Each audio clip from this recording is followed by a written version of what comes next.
obviously coming here. We're competing tonight. I think our guys played with good effort, thought they prepared and practiced well, getting ready for the ball game. But, the bottom line, and just what I told them in the locker room, we didn't play well enough to expect to win against a good team, a ranked team. So it's kind of the bottom line. I think 3 keys. To me, it made a difference. Penalties, probably had a few more than we're used to, and one costly one there, certainly in the second half. It was a judgment penalty, and that's disappointing.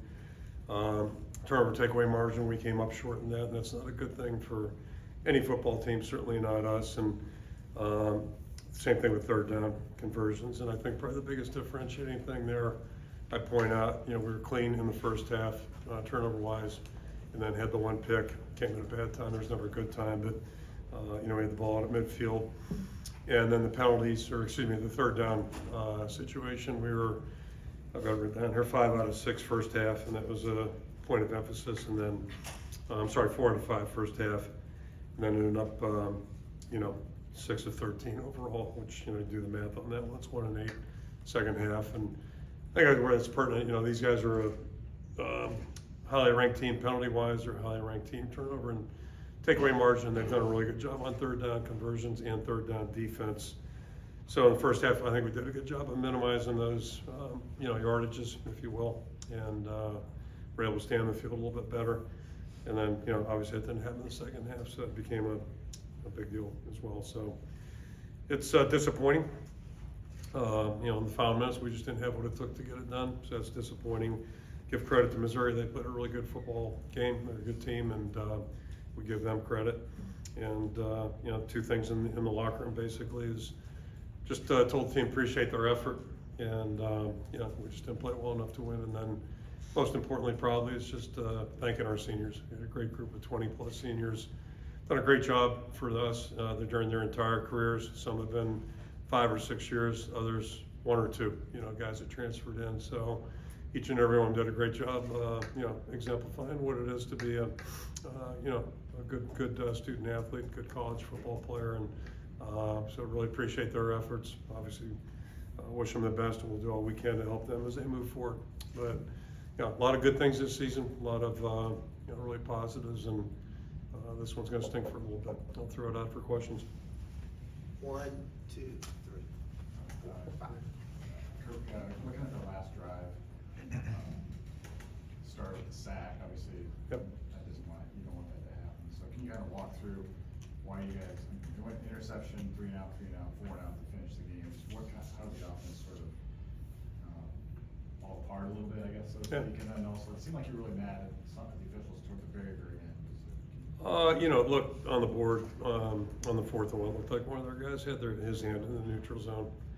But, that wasn't a deciding factor in the game, certainly. So it really was two halves, and I think the third down conversion is probably part of that, but, turnover.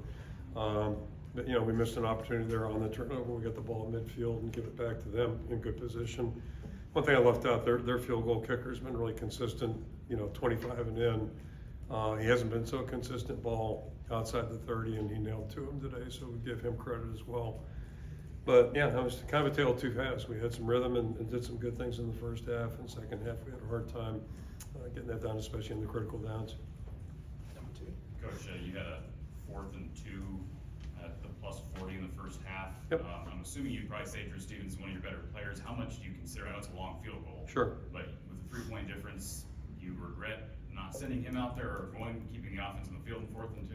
No, I don't play that game. We at that time thought it was the best thing to do. And, the concept, it's anytime we do that, we're playing for field position. We've got a pretty good punter, and we do a pretty good job of covering.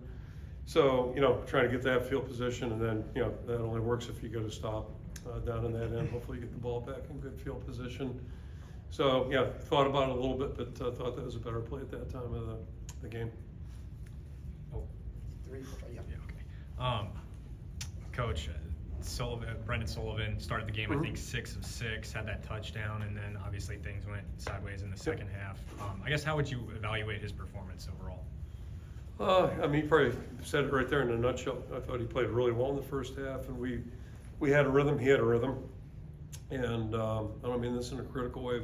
One of Brendan's strengths is his competitiveness, and he really cares. And Not suggesting other quarterbacks don't, or other ones that we've had don't, but he's really wound tight. And so part of the challenge for him playing, this is not just quarterbacks, but anybody, you have to be able to, bridle that enthusiasm and the energy sometimes and make it work for you, not against you. And I think when he gets run hot a little bit sometimes, kind of gets out of whack there. But saw some improvement, certainly some progress, and he gave us, went out there and just played as hard as he possibly could. So he'll keep improving. I'm optimistic about that, and he's a tremendous young person.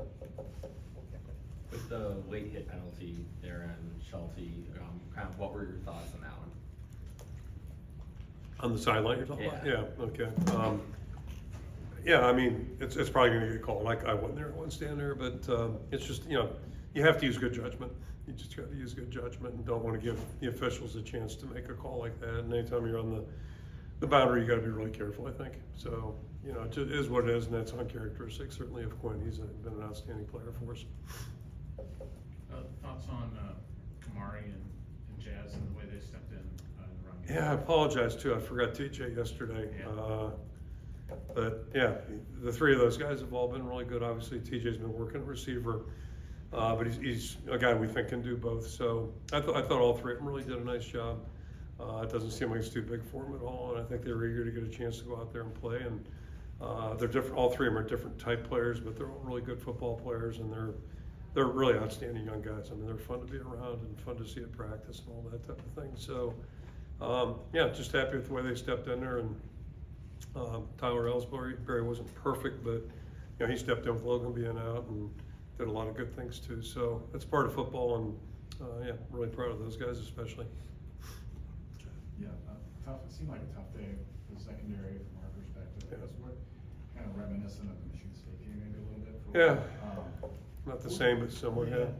What would you say kind of the issue was today? Even had, Xavier got benched a little bit. Yeah, I'm not sure the irony of it is, like, our first possession, the quarterback had nowhere to go with the ball, and it took us a while to get there, but we were wired in, and then credit to them, they did a great job with their schemes and made it tough on us. And their quarterback, I mentioned the field goal kicker, he hasn't been consistent from distance.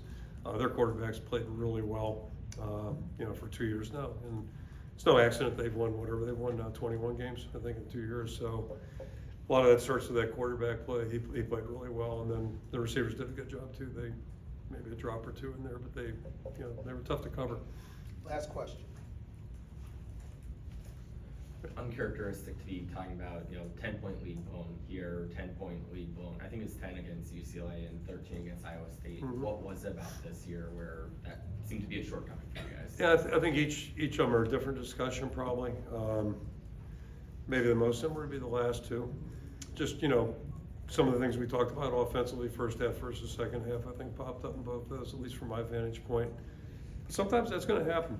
Excuse me, and if you get in a game like that, then you're going to have to come up with some stops too if the offense isn't doing it. And conversely, if we're struggling defensively, it sure helps if you move the ball and get some points. And we didn't do that well, either of those well enough today. So, every day is a different discussion, but that's certainly if we want to be a 10-win team or 11-win team like our opponent, you got to do a better job in those. And certainly when you got a lead, and I think there was a stat earlier I read in the year that was kind of unbelievable.